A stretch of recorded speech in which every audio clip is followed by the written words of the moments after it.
Taylor, do you even use your knives? No. Hell no.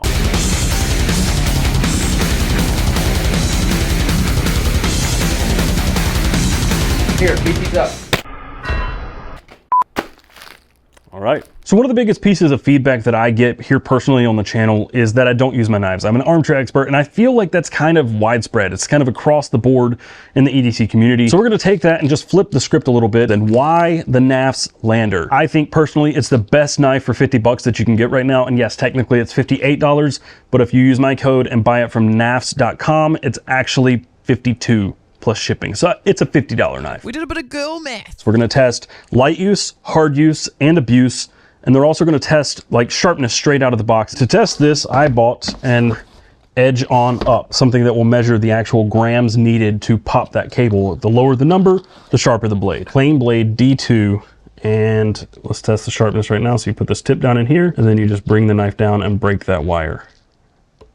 242 grams. 242 falls between 300 and 200, which 300 is new high-end cutlery edges, and then 200 is utility razor blades. So the paper test is a given. We all do it. It doesn't really tell us a whole lot, except for like whether your knife is sharp or not. It can either go through really cleanly and fast, or sometimes it's maybe a little bit choppy. This one obviously is pretty sharp, and even if it didn't show that it was super sharp, wicked sharp on the sharpness test, this right here shows you that it's good enough for most everyday tasks. So the other most common use case is going to be opening packages. Obviously this isn't going to tax this knife very much, but this is what we mostly use our knives for. So opening the packages, cutting the tape, popping the box open, and then eventually we need to break down those boxes. We're just going to cut like 100 times.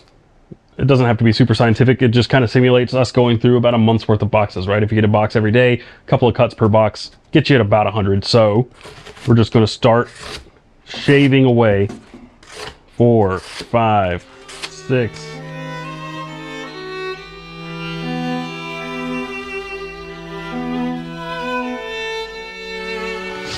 9, 100. It's 100 cuts. I broke a sweat. Look at that. You gotta clean that up. That's your job. So the next most common thing that I can think of that people use their knife for on a pretty regular basis is probably popping zip ties, which admittedly is not advisable, but we all do it. And then also like a rope like paracord.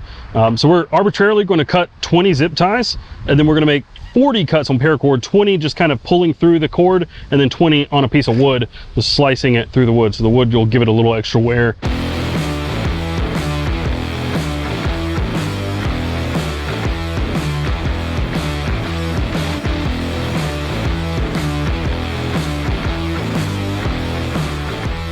And now we're going to take it back to the sharpness, which, what was it originally? It's like 260? Yeah.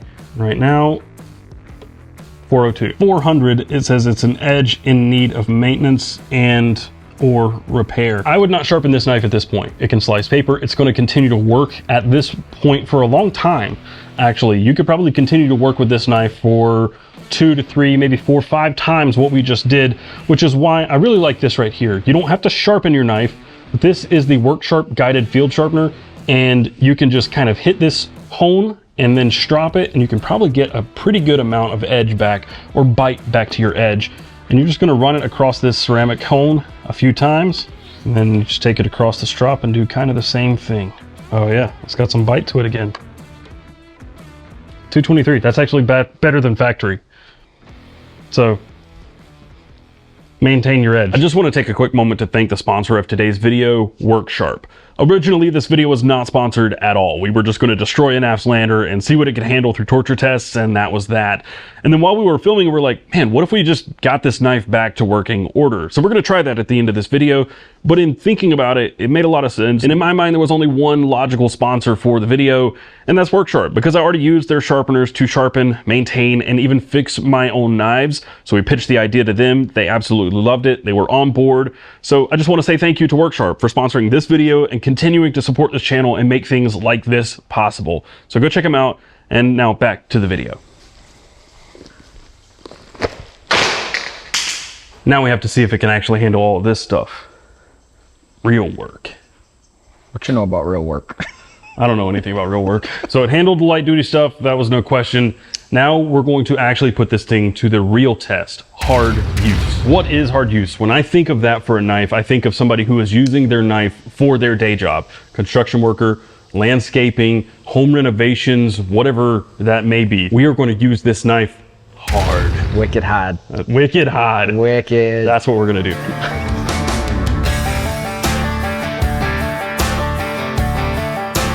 I don't really do this. This was actually Chris Rossiter's idea, Renegade EDC. He was like, deburr some PVC. I'm like, yeah, that's a good idea. I don't know what though. Sure know how to work a good pipe. Drywall is something that people do use their knives for, and it's definitely not the best thing for a pocket knife. I did not hold that still at all. A nice straight line, dude. Yeah.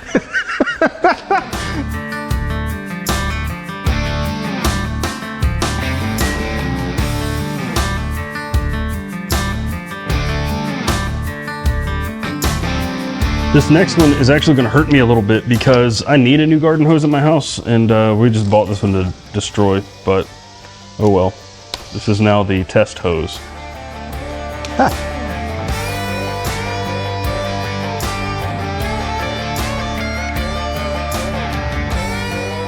Oh no. Oh, no, it's not cutting. It's taking a lot of force to get through this hose. So that belly right in here is really quite dull now, but if I come just behind where that white is from the drywall, it's actually still pretty sharp. Let's go with a strap next. A lot of the time when I'm working on the truck or something, I need a funnel, so I end up doing that a lot, cutting the bottom half off a bottle and flipping it upside down to use it as a funnel. God, it's dull. Cool. Ooh. Ooh. I have to put both thumbs on the blade and rock it to cut the rope. Have we reached our limits? Well, I hope not. We have more tests. And this one is probably going to do it in for now. This is clothesline, which is PVC on the outside, and then the inside is steel cable. This is, I think, almost certainly going to roll the edge. Here we go. Come on. We might not be able to get through it. No.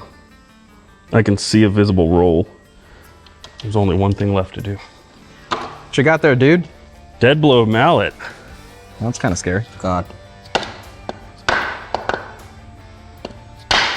think technically we've reached the abuse portion of this test. There's a little bit of damage on the edge. There's actually a fair amount of damage. How wet do I look right now? You look a little moist. I am drenched. Yeah. So far, this is not bad at all. For what we've done to this D2 blade has handled it really, really, really well, honestly. All right. Kids need some new sand in the sandbox. Big, strong man. Oh, I can't flip. So, cutting into bags of sand will dull your blade very quickly. So we're gonna do it a bunch. Oops, I dropped my knife. Where did it go? Where did my knife go? It was really smart to drop it with the blade open. That was really, really smart. Yeah, yeah. So not only is it probably pretty dull now, all the sand up in there. And listen, listen.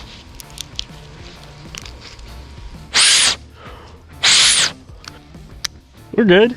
Little secret is that the reason that the mini truck's not finished is because you're out here slicing tires open. That's true. That's true.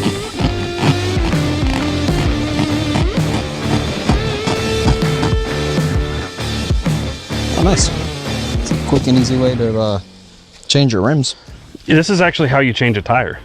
You didn't know that either? No. Hey, this thing is dull. Like, it's just completely gone. Seems fine, but that edge is gone. So this from here to right here is rolled. I run my fingernail across this, which is not sharp. It gets caught right there. And it gets caught there and there and there. So all of that is the result of hard use. It's still sharp enough to use, right? If you grip this and shave, you can continue to work with it. right? You can still cut with it, and this is in need of a good sharpening. All right, so if you're camping and you don't have your can opener, maybe you're on a job site, don't have your can opener, you might have to tear into it with a knife. So that's what we're gonna do. This is the last little hard use test that might be kind of something you'd actually have to do. So all you do is force the tip in and work your way around. That's what she said.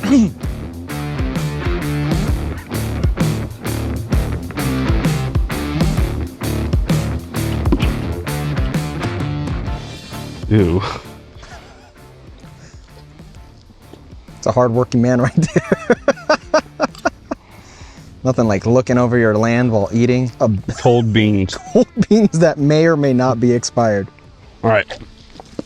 You can't just say all right and then just keep walking. Those did not taste very good. If I remember correctly, we were at 245 originally. After the light use test, we were 402, and then we went down 220 something, 224 or so. So we're better than factory. And now, oh boy, this is gonna be good. 733, that's like blunt. On here, 700 to 800 is moderately rolled edge. Moderately. Moderately. So it's made it through all the light use with flying colors, might I add. It's also made it through the heavy use pretty good. I think most knives would be around this state. Maybe a little bit better, maybe a little bit worse, but the real question is, can it handle abuse? So what do I mean by abuse? I mean all the things you shouldn't do with a knife. Prying, throwing, maybe batoning since it's a folding knife, maybe hammering it into stuff. We've already kind of done that, but like, you know, like a cinder block or a brick. I don't really know how to go about this. I don't really know how to throw knives very well. I thought we were going to do this last, but we're just apparently starting with it. Good That one. landed on the clip. Oh, I bent the clip.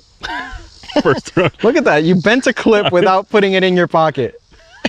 I just don't want one to like bounce off towards you. Right. Just like that. Like that. Well, I guess this test is over. Maybe like shoot this way.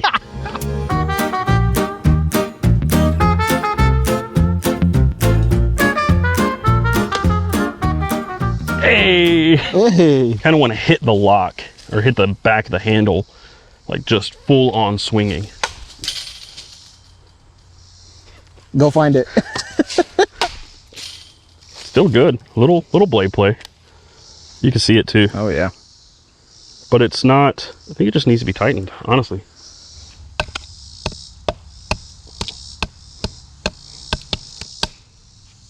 We're breaking the lock. See that? Mm-hmm. It's kind of what I expected. Okay, what's next? I think it's the time for the ultimate challenge. Cinder block? That cinder block. Ooh. Oh. There's a big chip. We have busted the lock, so the lock is definitely overextended now. And then look at that edge. Oh yeah. Poor lander. Sorry, Ben. I am curious. I want to see if this problem we have with the blade rattling is just a loose pivot. Is that a Knafs burrito? It is. Yeah. It's pretty much all gone. But there's front to back. There's lock rock.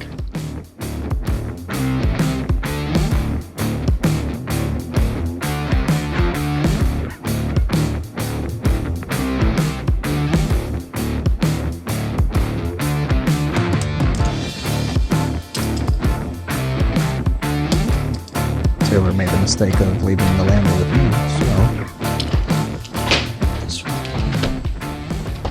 so. All done, dude? Yeah. All right.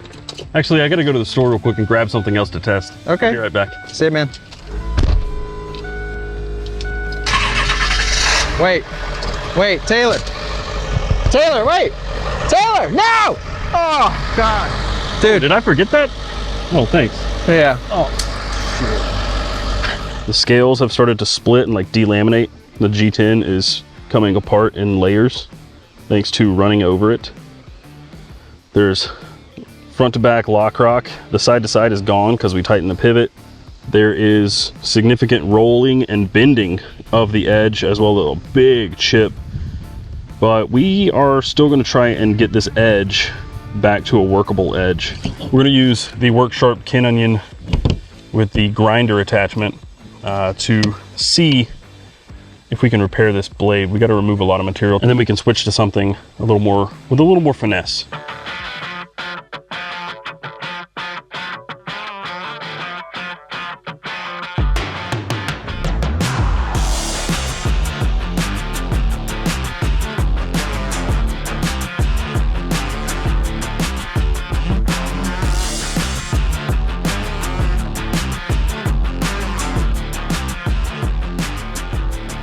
So almost all of those edge blemishes are gone. If you look really close, I have this thing sharpened at about 22 degrees. You can see just a little bit of a blip there from that bend. And it's the same place on the other side, but it is sharp all the way along the edge. There's no chips, nothing. And Oh, 183. dude. Better than factory. Yeah, this thing's go. Very sharp now. There's one last thing I would do to a knife in this situation, and that is take it apart and clean it, and see if there's actually anything we can do to affect like a positive change on this thing that we've beat up. I think what's actually happened, if I were to guess, and you can see it maybe right there. Do you see that? Yeah, you can see it.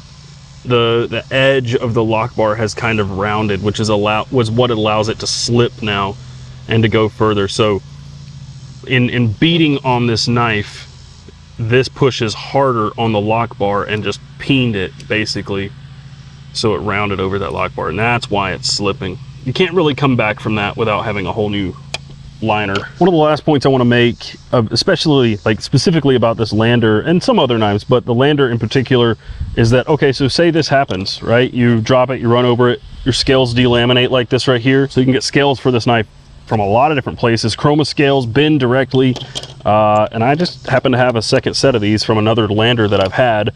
So the point is, you could do all this, accidentally mess up your knife, and then just get a set of scales for it. If you didn't want to get a whole new knife, for all intents and purposes, is basically back to almost new-ish, but it's functional. I'm pretty impressed, honestly. So with that said, tell us how you thought we did and what you think about the lander, whether it did well, you think it could have done better, whether you think we tested it too hard or not hard enough, but also tell us in the comments what you would like to see us test next, because we do have a plan to test a lot of different things, and I just want to know what you want to see next. This seemed like the logical launching point for this for us, but next I want to know what you guys want to see us test. All right, that's it. We had a lot of fun making this video, the most fun I've had making a video in a very long time, and I cannot wait for the next one, hopefully sooner rather than later. But before we get out of here, I want to thank again our sponsor of today's video, Work Sharp. They have this awesome sharpener, the Professional Precision Adjust. This is the one that I personally use, but I also use that field sharpener a ton. I love that thing. That stays in my bag or my truck or both. But yes, Work Sharp is awesome. Go check them out. These are available now. You can also go to Amazon and check them out as well. That's it. I will see you guys in the next video, and until then, carry on.